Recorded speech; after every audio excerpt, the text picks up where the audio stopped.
guys, nag-hotel kami. Umalis kami ng mga 3 o'clock, mga 3 to 4 a.m.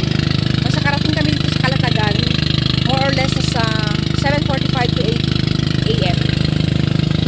3 hours. Ayan siya guys. Yan ang aming boss.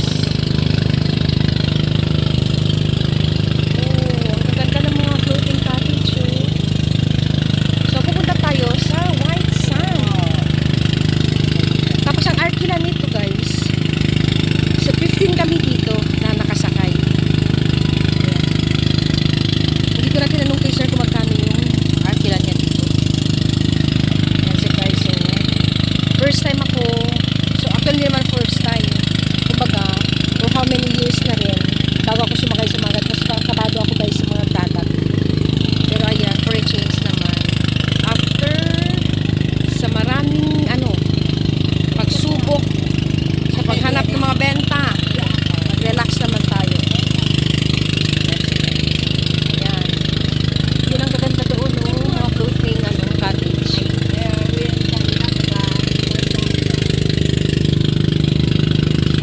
Hindi siya maganda yung weather, hindi siya ganun kainit, hindi siya ganun ka-ulan. Kaya nag-aano din sa amin.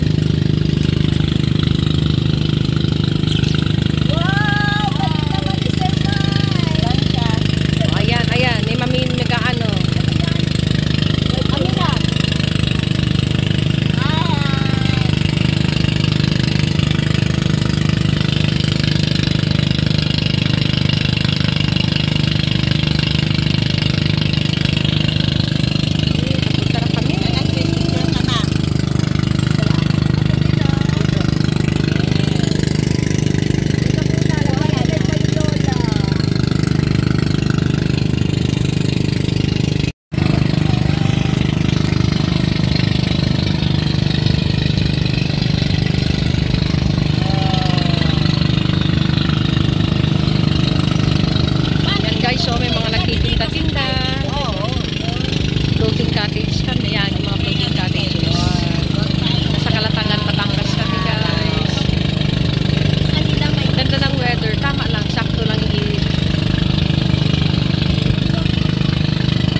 Huwag yan. Si Orchin.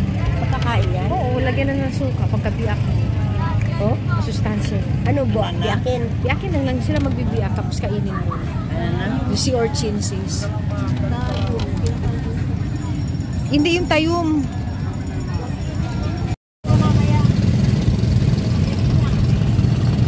Guys, prepare na kami para food. Sarap ng hangin, relaxing.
Ito.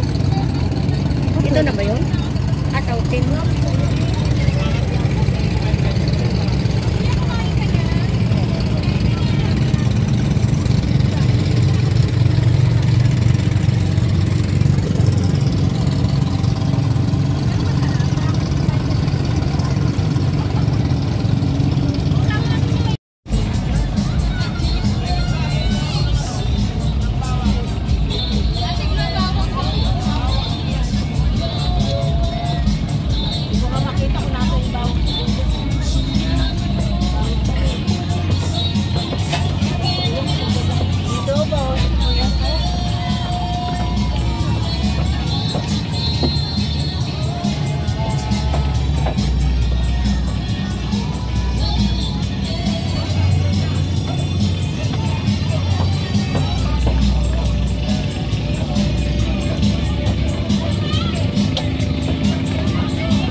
ko malaw, ma'am. Tsaka lang.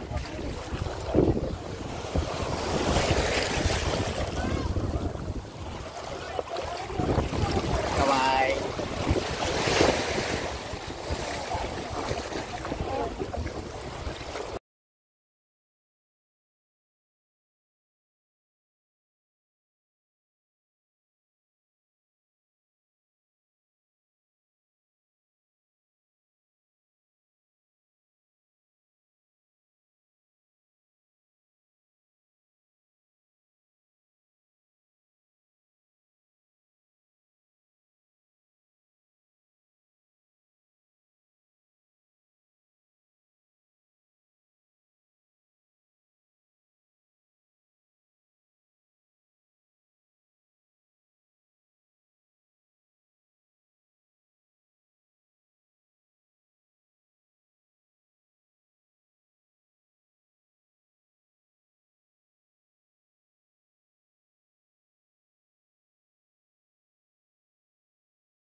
Hi guys! Nandito tayo sa floating cottage. Nasa Batangas kami. Kalatagan. Kalatagan pa Batangas. With my friends. Say hi! Mag-hi kayo guys. Hi! Ma'am. Hi! O, ayan guys. So pupunta kami sa White Sand. Ayan. Ang umalis kami guys. Nag-hotel kami. Umalis kami ng mga 3 o'clock. Mga 3 to 4 a.m. Nasa karating kami dito sa Kalatagan.